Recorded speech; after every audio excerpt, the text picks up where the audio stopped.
Cool. Well, everyone, welcome back to a very exciting episode of the Storybox podcast. For those of you that love The Voice or love America's Got Talent or even love Eurovision, you're about to love this conversation because I have an honest to God legend here.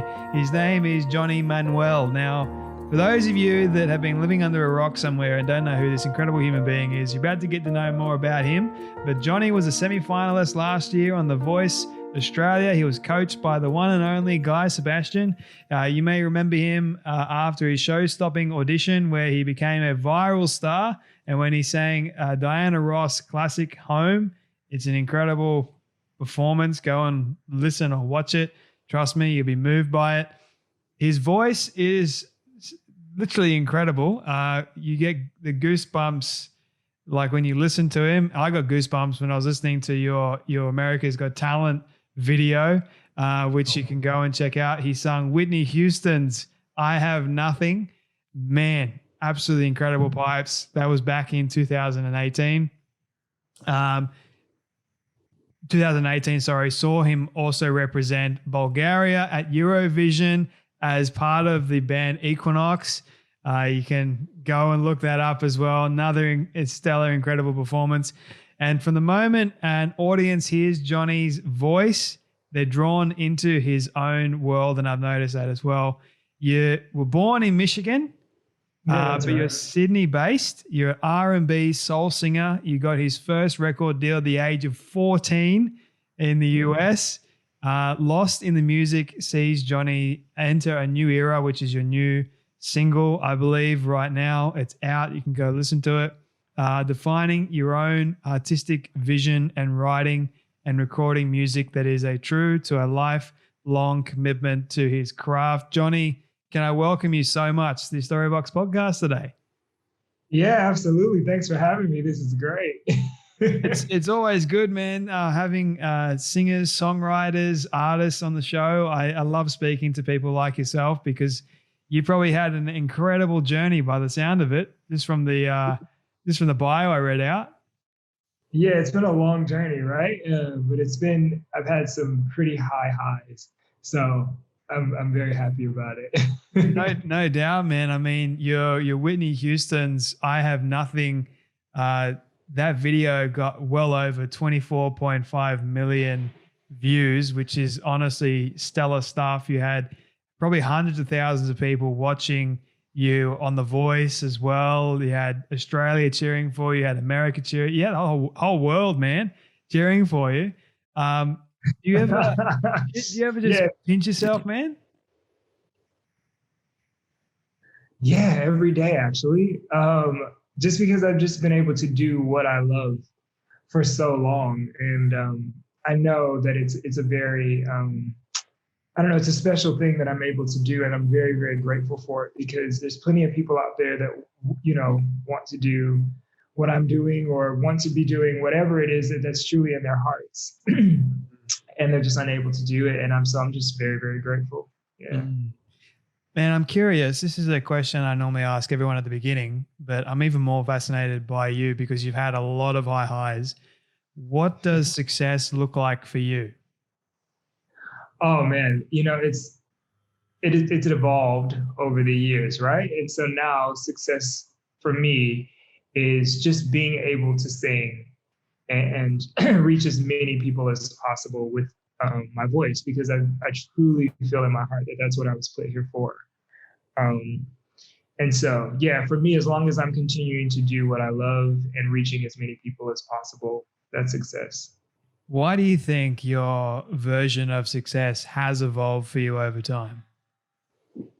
I think it's just an attitude of keep going, right? That's always been my mantra, no matter what happens. Like I said before, I've had some very high highs, but I've also had some pretty low lows. And during those times, it was just important for me to just keep going. Even if I couldn't see what the next step was or how to go about it, it was just taking it in the dark, So talk to me about those low lows. How did they come about? Yeah, it's all been music-based, thankfully. Nothing in my personal life has ever been too low, which is great. But in my career, it's just the music industry is tough. I guess it's like any industry, right? But I'm in the music industry, so I can only speak about what I know.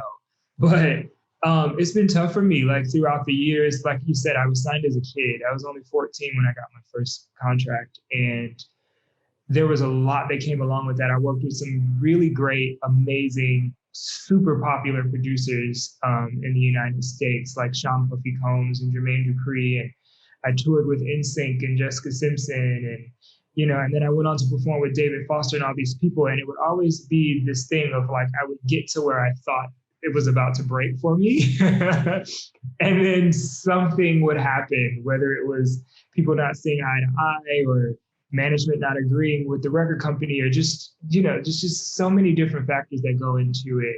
And a couple of times I found myself back in Michigan living with my parents, actually, after I'd gone on and done these incredible things. And then it was just sort of like, I was living in LA, and then I moved to New York, and I was like, I couldn't find my place anymore. So I went back to Michigan to sort of retreat.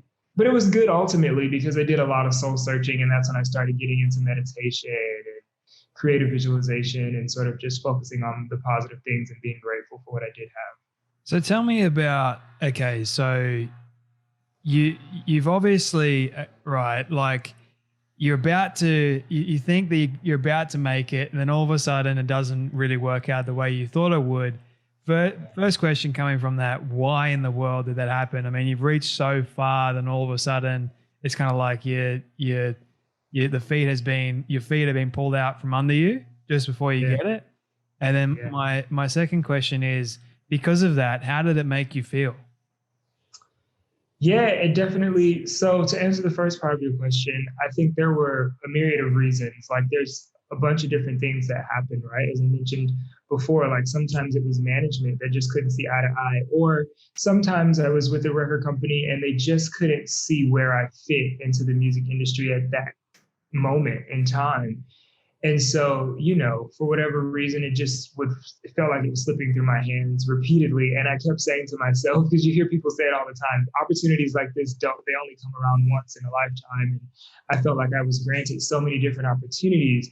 And then I just got to the point where it made me feel, to address the second part of your question, it started to make me feel like maybe I didn't have what it took, or maybe there was something that I was doing that was causing these near success stories to sort of slip through my fingers. And it weighs, right? It weighs heavily on your self-esteem and on you as a person. I started to question everything, my character, and just like, whether I really had enough talent to make it anymore, and whether or not my time had just passed and I had saw everything that I was going to see. Yeah. So how did you, what specifically did you believe is your purpose before all that compared to after? Yeah, before everything happened, because I was so young, right? I just knew that I loved to sing. And I grew up in a very musical family. My parents, we had a studio in our house, and my parents had a singing group. And so I knew all the local like DJs, and we would always be going to the radio stations as my parents were doing interviews. And they did small like regional tours and stuff like that. So I just knew that I loved being around it. And then when I was old enough to actually start using my voice, I realized, hey, I really, really love this. Like nothing else gave me the feeling that singing gave me, and still gives me to this day. It's just, I could do it for hours locked in a room by myself. It's just what I love to do, right? And so for me, that's how it started. And then I started singing in church as I got older, and I started seeing people's reactions to me singing at church. And then it started to sort of connect with me as like, oh, when I sing, it makes people feel a certain way. And then people will come to me and say, I was having a bad day and I heard you sing and it lifted my spirit. And then I thought, oh, okay, so this is part of my purpose. And then as I grew older and as I started to develop my voice more, I realized I have to learn how to focus this. And when I'm singing now, that's what I think about. I think about helping people. And I know that sounds like so esoteric and like heady and strange, but that's where I go in my head, because I'm also an extremely shy person and I have stage fright, very bad stage fright. So in order for me sometimes to get out on the stage, I have to think about the reason I'm doing it has nothing to do with me. I'm here to deliver a gift to other people, and I'm here to help other people. And so, yeah, that's sort of how it developed. Then it sounds like we have similar purposes, because I believe the same thing with what I do with this. And Right. speaking to you today, it's using stories to help people. You're using your music to help people. And then I think you're right. The moment we make it about ourselves, we kind of get stuck. We start, the fear kind of creeps in. And it's always interesting how that happens. But the moment we take ourselves out of the equation, we make it about others, just Yep. the amazing things that come from it. It's 100% right. Yeah. It's an Yeah, man. amazing feeling, right? It's It's good to know that you definitely can go past your own insecurities when you know that you're there for a higher purpose. It's great. 100%, man. And it's interesting you should say that, because you've been on the stage many, many times and you've Yeah. had literally the world watching you. And I've never had any pressure like that before in my life. So how do Right. you deal with the pressure? Like, is it the same thing with you going back to, okay, I am just taking myself out of the equation, or is there something more? Because you mentioned meditation as well earlier. Yeah. Yeah, I definitely start every morning with meditation. And then right after I'm done with my meditation, I go into writing down things that I'm grateful for. I just make a list, whatever I can think of in my head. And that's sometimes it takes collectively 10 minutes if that's all I have that day. Or sometimes I'll do it a little bit later if the morning starts too early. But yeah, I definitely take the time to do that every day. But for me, it's actually gotten progressively worse as far as my stage fright is concerned. Um, it just like I said before, insecurities, they start to pile up, and you start to feel like, oh, I'm not worth it, or I'm not worthy, or maybe people don't really want to hear what I have to say, or they don't want my voice anymore. Like even on The Voice, just this past year here in Australia, I sought out performance coaches and just people to sort of help me to talk me through the process of before going on stage. And so I ended up my friend sent me a podcast of these people talking about this exact thing. And there was a violinist that they were trying to help who had extreme stage fright.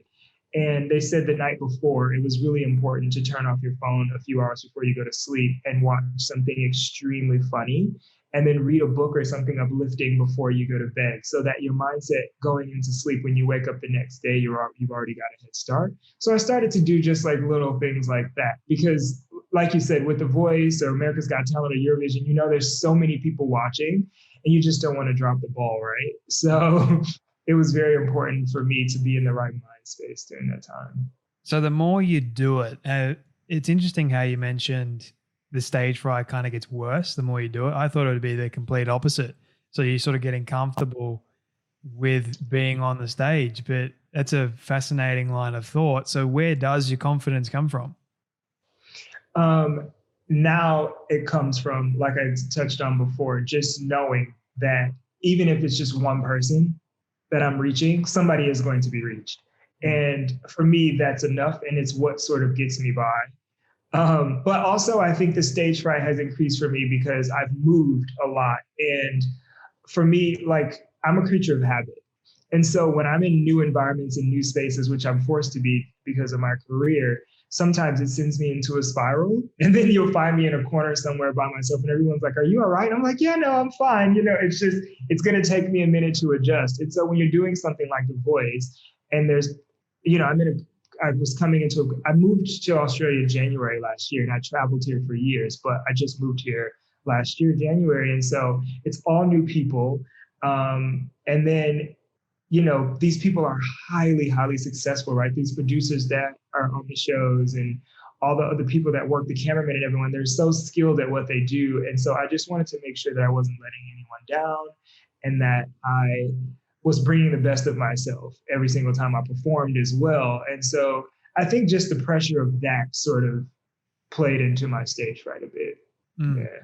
Now, it's also interesting because I'm always curious about, if you don't win The Voice, do you still have opportunities that come from that? Yeah. Did you find that for yourself?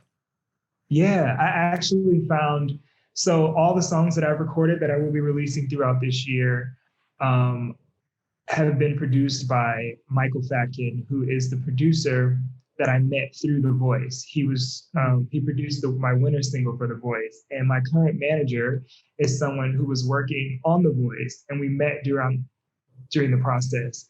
And if it weren't for those two people, I probably wouldn't be sitting here talking to you right now. So I'm extremely grateful for the experience of The Voice and what happened after. Even during COVID, I was able to, record music and then get out and perform a bit. Here in Australia, we've been very lucky with that. And so, yeah, because I remember coming off America's Got Talent, and I got booked for a lot of corporate gigs, and all of them wanted me to just sing the songs that I sung on the show, right? But no one was interested in letting me sing original music. And so I knew that I didn't want to make that same mistake this time. And so I wanted to make sure that I had original material ready to go once the show was over, win or lose. Yeah.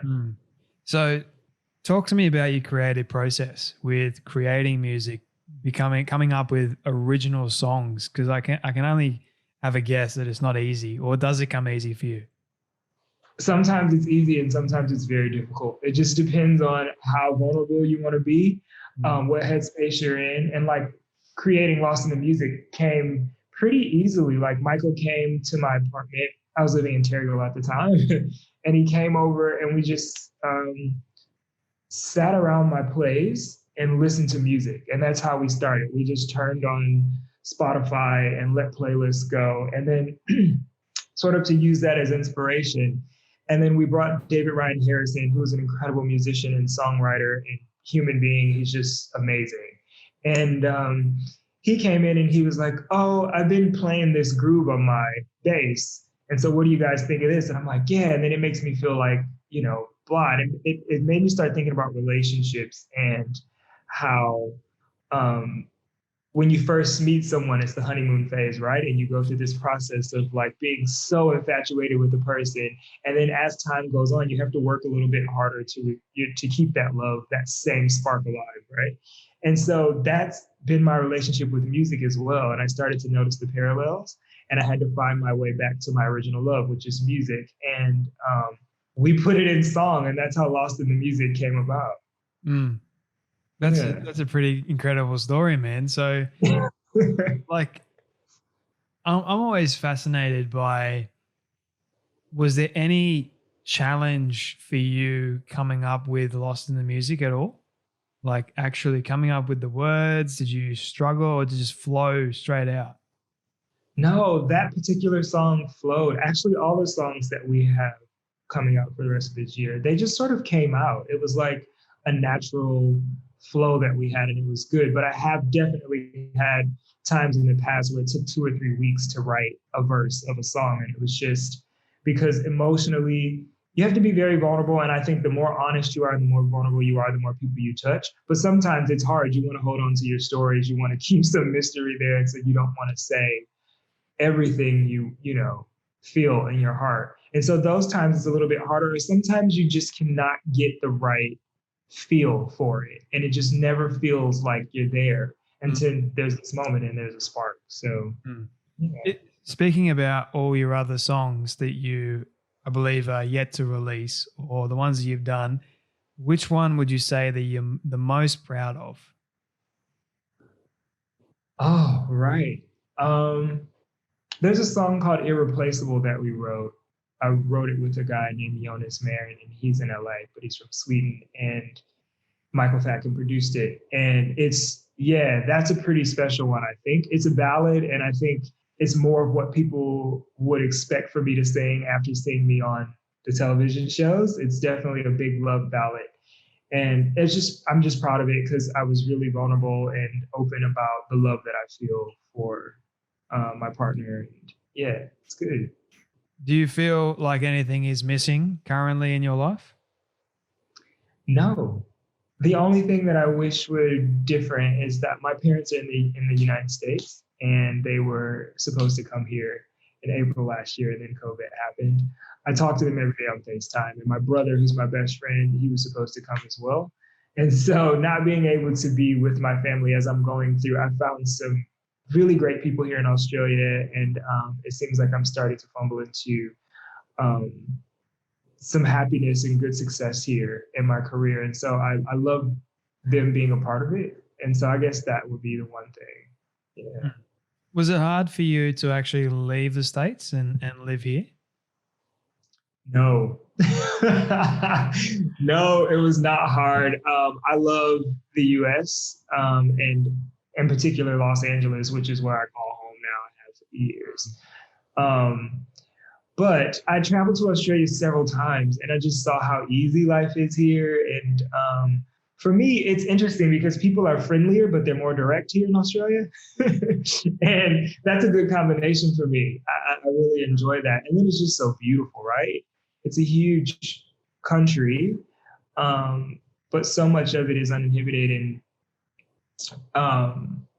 yeah, I love it here. I love the people. I love the energy. And people ask me all the time, do you miss the US? Do you miss it? And I said, no, not yet. I haven't missed it yet. Mm. So talk to me about, okay, this is more of a fun question. What has been the weirdest food combination you've ever tried, either here in Australia or in America? Food combination. I'm a vegan of 18 years. So for me, It's like, it's pretty like every day. Like I said before, I'm a creature of habit. So it's every day the same thing. I remember though, one time when I was in LA, we went to dinner with some record executive and they took us to some fancy restaurant and everyone was eating and I was eating and I was like, what is this? And we were eating alligator. Right. And so that was the weirdest thing. And then after I realized that's what I was eating was one of the reasons I went vegan. No, I'm kidding. I don't blame you at all. I wouldn't even want to touch crocodile or, it's interesting, right? Because they have kangaroo, like you can eat that. And I'm just like, I can't match up eating a national symbol, even though they call it a pest in Australia. I just can't match up in my brain eating it. Like, it's a strange thing, right? I could never eat kangaroo, but I didn't know it was a thing here. I didn't know that people actually did eat kangaroo here until I went to dinner and they were having a conversation about it, and I was like, what? Yeah, it's a strange thing. I don't know why they do it, but they do it. I mean, oh well. Good luck to them. And but I'm curious about for yourself that you mentioned that you are vegan. What was the personal choice for you to go vegan? Yeah, I was having really bad health issues, like really bad headaches all the time. My skin was terrible. And I was 19 or in my early 20s when I first started to toy with the idea of going vegan. And a friend of mine had grown up part vegetarian, like her and her family ate vegetarian 4 days a week and vegan 3 or something like that. She was like, oh, come hang out with me in Orange County. My family, my parents will cook for us all weekend and we'll just hang out. And I'm like, okay, cool. And I immediately felt a change. Like I felt lighter. I was able to sleep through the night, which I hadn't been able to do for a really long time. And I didn't have a headache for like 3 days straight. And I was like, oh, maybe there's something to this. And so she said, well, just try it for a couple more weeks or whatever and see how you feel. And then I did. And then I said to her, I think I'm going to go for a month. And so then we started making challenges. And then I just sort of never turned back because I just felt great. My skin started to clear up and my health complications went away. And for me, it works. So It's a major difference when you do have a diet change and you start to understand how important food really is to one's overall health. And because I know I've been there, I haven't gone vegan. I've gone more, health conscious, organic. I have what they call, or I call the freedom diet. So it's more or less like I get to pick what I eat, but I'm not going to blame anyone for eating the wrong kinds of food. So I'm always conscious eating the right kinds of food, the amount, that sort of thing. But it's freedom for me. It's like not specific to, okay, I'm going to be, vegan, I'm going to be keto, I'm going to be this and that. No. Right. And I tell people all the time I'm an accidental vegan. Like I didn't even realize that I was transitioning to that when I was doing it. I just thought, oh, I'm eating these foods and they made me feel better, so I'll keep eating these foods. And now I'm afraid because one time I accidentally had chicken, or I think it was pork actually, in like a bowl. And I was sick for like 3 days. And I was like, well, clearly my body is not going to tolerate this anymore.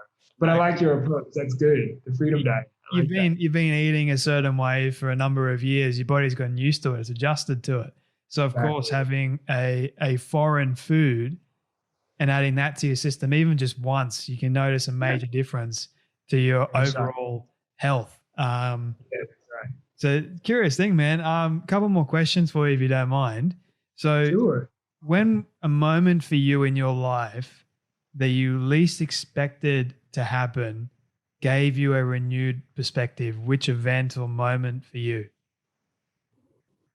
Right. That is such a good question.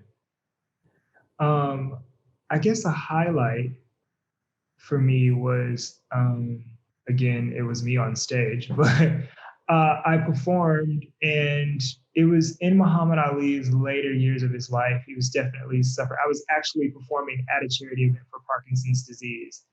And we'd all been told, like everyone before he came in, that like he wasn't feeling well that day. He was going to be sitting the whole time. And I got up and I sang, and near the middle of my performance, he just stood up and started clapping. And so for me, that was like life changing. It was even hard for me to finish the performance because, it's like I also really looked up to Muhammad Ali for years. And so to see him doing that, and I think because they prefaced the night with he's going to be sitting all day, he's not having a good day, and he felt compelled to stand up. For me, I was like, this reaffirms that I'm definitely here to be doing this. Because obviously maybe I helped him out in his day, and I got to meet him after. It was really, really great, and he was a kind person. And yeah, I didn't expect that. So that's a great story, man. I love that story, especially because it had Muhammad Ali in it. But you were able to get the champ to stand. I mean, that's powerful, dude. Like, I can't. Did you get a photo with him? Yeah, I did. Oh, I'm so jealous. I did. Him and his daughter that was with him that night. And yeah, it was good. That's insane, man. Well, my final question for you. This is my all-time favorite question I ask all my guests at the very end. It's a hypothetical one, so I want you to imagine with me for a moment that you've been able to reach the age of 100. All your friends and your family have decided to put together a film for you of everything you've ever said and everything you've ever done. Don't ask me how in the world they got it all. We'll call it magic for the sake of argument. But they've been able to get it. I know. They've been able to get it and show it to you on your 100th birthday. What do you want that film to say and to show about your life? Oh, that is a fantastic question. I would like for there hopefully to be many, many testimonials of people's lives that I've changed throughout the years for the better. People that I've encouraged or given hope to or inspired in some way. And I hope to leave a legacy of love and empowerment behind for sure. So that would be great. And then hopefully there's some performance highlights in there. I have no doubt there will be, man. Where can people listen to your new song, man, and download it and learn more about you? Absolutely. Yeah. It's on all streaming platforms. So Spotify, Apple, Amazon Music, whatever your YouTube, whatever your preference is. And then you can keep track of and updated on what I'm doing on my Instagram. And it's just at Johnny Manuel is my handle, or my website, which is johnnymanuel.com.au. You got a pretty cool last name, man. Thank you. Oh, man, it's a great song. Love your work. Thank you so much for taking the time to be here today, for sharing your story, your advice, and your creative spark as well. I think people are going to resonate with you and what you've been through as well. So thank you for coming on the Storybox podcast, man. Absolutely. Thank you for having me. This is a pleasure.